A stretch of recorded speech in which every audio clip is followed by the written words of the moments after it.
ఇంటర్వ్యూకి వెళ్తే మంచి స్కిల్ ఉన్నా ఇంగ్లీష్ రాదని రిజెక్ట్ అవుతున్నారా? తెలుగు మీడియం చదువు గ్రామర్ ఒక బిల్డప్ లాగే ఉంటుంది.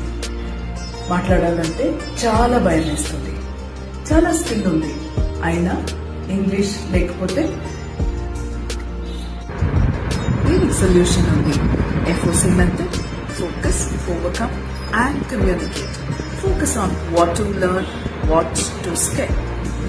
Overcome the fear and hesitation.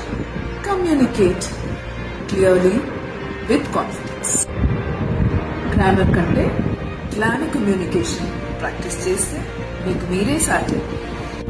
Global opportunities miss కాకూడదంటే click in my bio and register for a free strategy call worth 5,000 rupees.